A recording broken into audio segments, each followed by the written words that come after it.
Hi, I'm Carla Adams.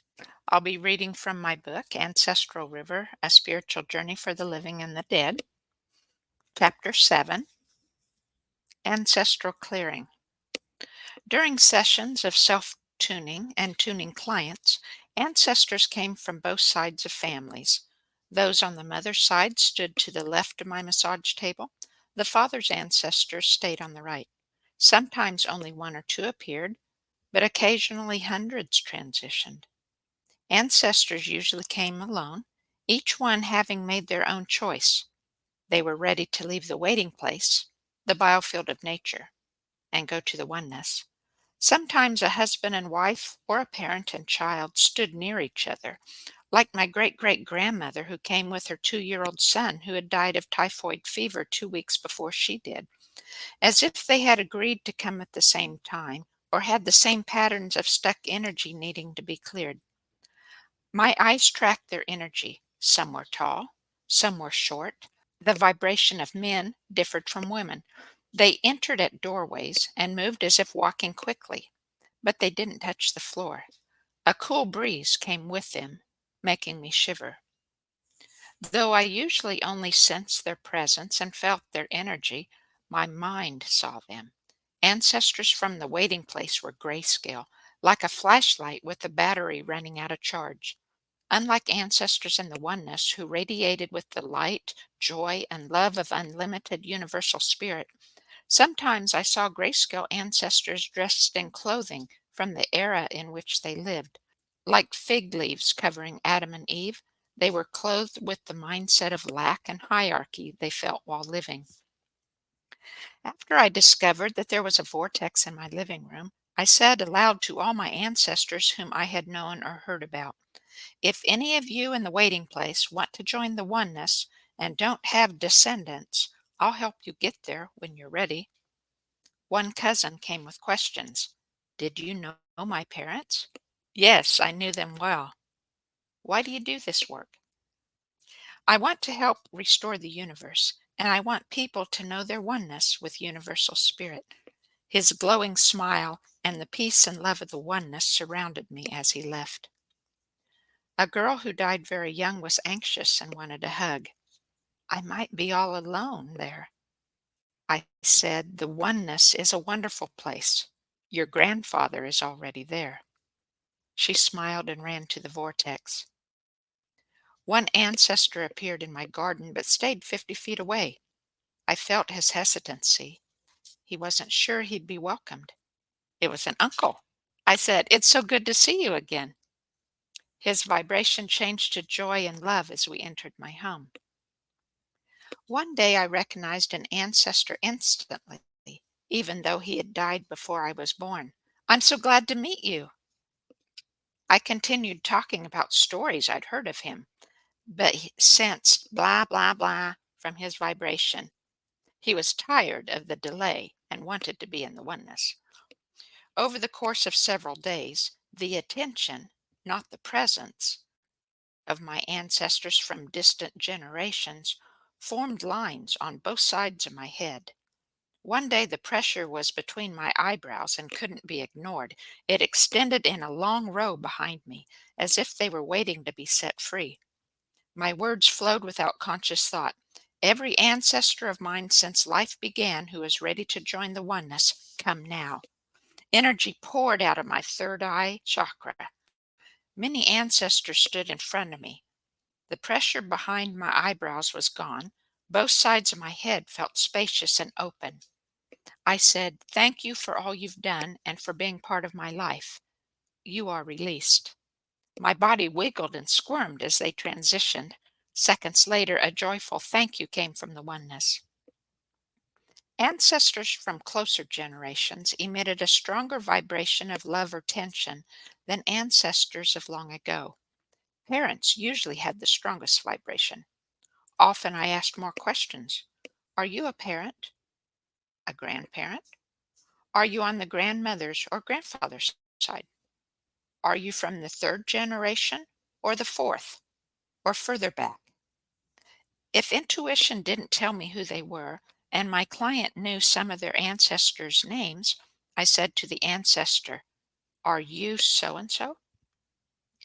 My mind, not my ears, heard the vibrations of their thoughts and feelings and interpreted them into English in complete sentences. If I didn't understand words in response to my questions, my head automatically shook a no if that was their answer. If it was the person I named, whether by ancestral position or given name, I felt yes as a higher voltage between us.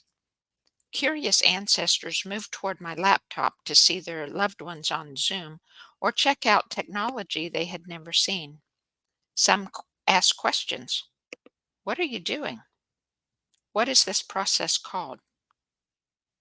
One ancestor was very private and suspicious, not allowing his energy to clear. I said to my friend in the hologram, "Send him love or gratitude for being here. It will help build his trust." In another session, my eyes narrowed, lips pressed together, and hands tensed on the forks in response to one grandfather. I said to my friend on the massage table, "Send him love. Let him know you want him here." Halfway through the session, his anger and rudeness crumbled as release poured into my hologram. He said, "Thank you so much for helping me." Another ancestor came to a session angry and antagonistic, blocking energy from clearing. I said to him, "You came by your own free will. You can go back to the waiting place if you want to. You're not welcome here unless you're ready to transition." His energy softened. Soon he relaxed. His stuck energy cleared, and he transitioned. One ancestor said to his descendant, "Do you really want me in your life?" My friend expressed sincere love and appreciation, and the ancestor's energy brightened. As I removed pain from a friend's knee, energy pulled the fork near her heart. I cleared emotional pain. She said, "It isn't mine. It's my grandma's pain, too." Her grandmother's energy entered the room. As we worked in the ancestral field, all three of us were crying. As I held the fork in a pocket of dissonance, my friend said to me, "My grandmother's mother died in front of her when Grandma was a child." I said, "But this energy became stuck when she was an adult." The grandmother said, "I brought all the emotion from childhood with me to this age. I couldn't let go of it before then." Guided by intuition, I said to my friend, "I need you to hum. Any song is okay, or just make ah or om sounds to help this clear." Waiting in the vortex, her grandmother said, "My mother used to hum to me." Another friend had lower back pain, but she wanted to help her ancestors instead of clearing her own pain. Her paternal grandfather joined us and said to me, "Ask her if she has happy memories of me." I relayed the message, and my friend told stories of happy childhood times. I said to her, "He's so glad to know you appreciate him." Still clearing energy in the ancestral field, I said to the grandfather, "Why are we working in the sacral area?" He said, "When I was young, I hurt my back doing something I wasn't supposed to be doing. I never told anyone." My friend texted me the following week, "My back hasn't hurt at all since the session." At another session, a friend said, "My grandmother died a few months ago. Last night I smelled her hairspray, and later I heard the toilet flush even though no one was in the bathroom." The grandmother joined us. They shared a loving goodbye without needing me to interpret. At the end of each session, I ask each friend to send their ancestors to the oneness with a prayer or blessing of gratitude, love, or compassion for the ancestor's contribution to his or her life. In return, ancestors often express dreams or longings. Some said, "I love you so much. I'm so proud of you." Or, "I'll help you from the oneness." One ancestor placed his attention, not his presence, in the pocket of stuck energy I was clearing and said to me, "I'm not ready to transition, but please tell my granddaughter thank you for helping me." Like my grandpa, some ancestors who died at an early age seemed much younger. Toddlers were usually 2 or 3 feet tall, and they often stood as if hiding behind their mother's skirts. Baby ancestors sometimes appeared as a child a few years old, but usually were at floor level and moved slowly, as if they were crawling. One baby didn't speak in words, but I sensed his vibration. I want to experience human love. I picked him up, and my friend joined in a hug through Zoom, giving love to her child. The baby's vibration turned to satisfaction, then love, and soon he transitioned. In one session, I was stuck in a pocket of regret. My friend said, I lost a baby. I like to think it was the daughter I always wanted. A little girl's voice, not her presence, came from the waiting place. I wish I was with you. One friend wanted emotional healing from miscarriages. As I tuned her heart chakra, 5 babies entered the room.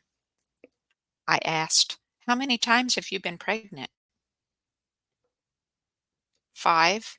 Years ago, a man told me he had seen babies in my aura and released them to God, but I've always regretted that I couldn't give them my love and say goodbye. The babies were not vibrating with joy and love, but I asked them just to be sure. Do you need to transition, or are you already in the oneness? As the babies lined up at the vortex, my friend, hundreds of miles away, gave her children all her love for them. In response, their love flowed past me and directly into the phone. Thank you, Mommy. One day, a tall teenage ancestor appeared at my side. I'm ready to transition. I didn't know who he was until he began skipping beside me, lifting his knees high, taking long steps. His father had skipped the same way as a teen.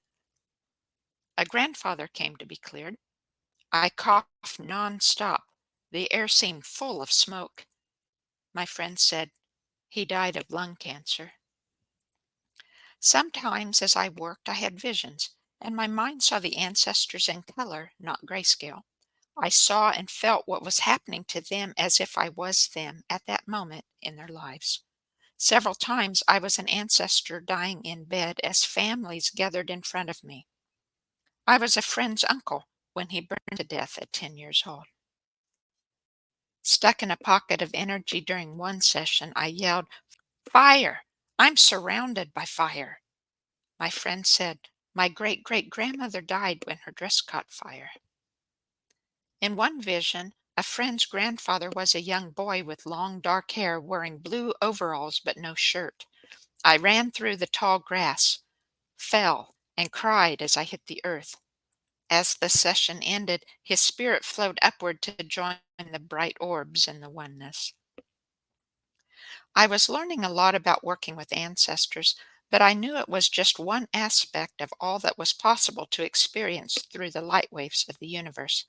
I wanted to be able to receive all the intuition and guidance from Universal Spirit and all the resources the universe sent me.